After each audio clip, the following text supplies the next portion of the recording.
Assalamualaikum warahmatullahi wabarakatuh.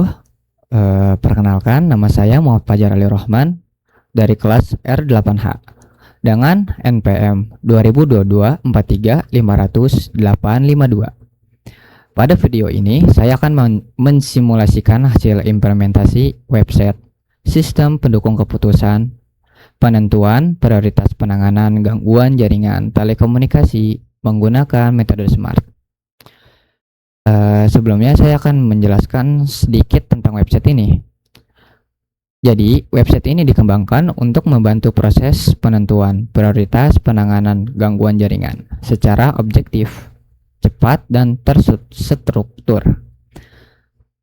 Berdasarkan beberapa kriteria yang telah ditentukan, dengan adanya sistem ini, proses pengambilan keputusan tidak lagi bergantung pada penilaian subjektif, melainkan berdasarkan perhitungan metode SMART.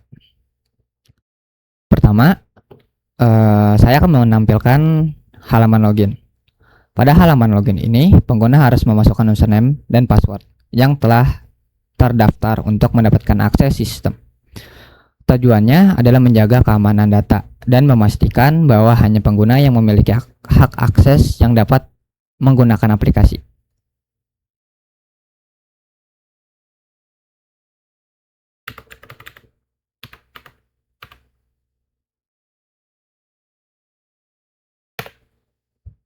Setelah berhasil login, pengguna akan diarahkan ke halaman dashboard. Pada dashboard ditampilkan ringkasan informasi sistem seperti jumlah alternatif,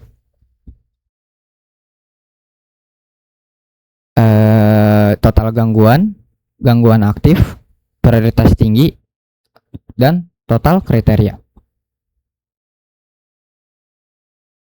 Selanjutnya ada menu data kriteria. Halaman ini berisi seluruh kriteria yang digunakan dalam proses pengambilan keputusan. Setiap kriteria memiliki bobot sesuai tingkat kepentingannya, sehingga dapat mempengaruhi hasil akhir perhitungan. Dan setiap dari data kriteria, mungkin kalau misalkan masih belum terlalu valid atau mungkin masih ingin diubah-ubah karena belum untuk angka bobotnya itu masih bisa diubah-ubah dari sini dan bisa disimpan lagi. Tergantung dari hasil gimana pentingnya bobot tersebut. Selanjutnya ada data alternatif. Nah, pada halaman ini, administrator dapat menambahkan, mengubah, menghapus, maupun melihat data alternatif yang akan digunakan dalam proses pengambilan keputusan. Setiap alternatif ini nantinya akan diproses menggunakan metode SMART. Berikutnya adalah menu penilaian. Pada tahap ini, administrator memberikan nilai setiap alternatif berdasarkan masing-masing kriteria. Pada penilaian ini yang akan digunakan sebagai dasar proses perhitungan metode SMART.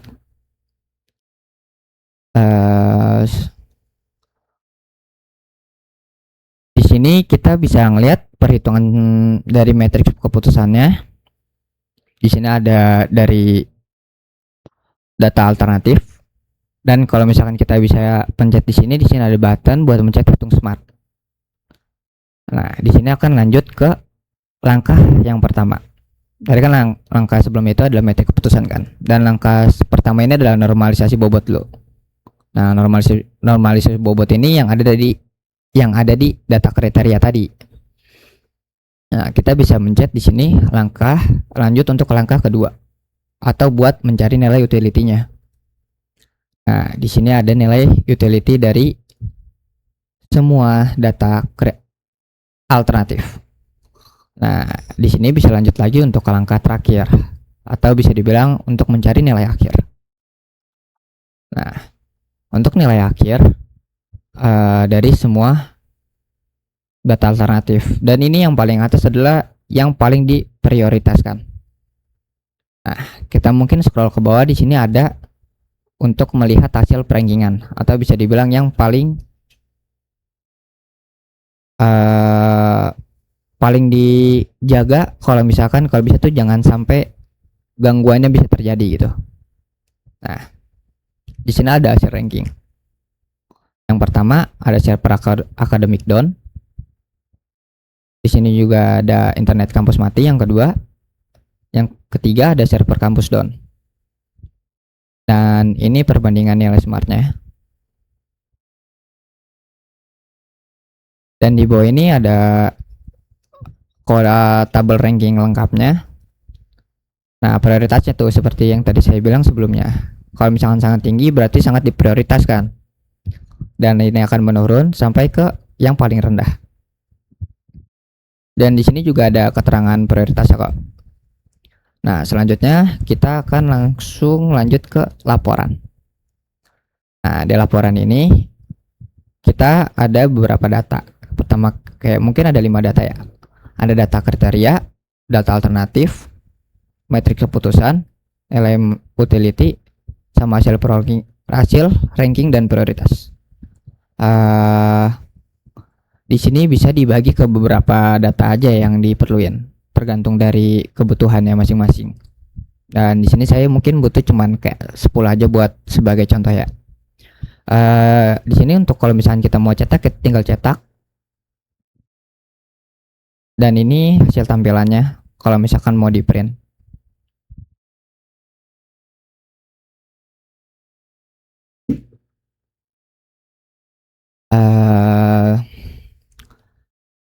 Demikian simulasi hasil implementasi website yang dapat saya sampaikan. Terima kasih atas perhatian yang telah diberikan. Wassalamualaikum warahmatullahi wabarakatuh.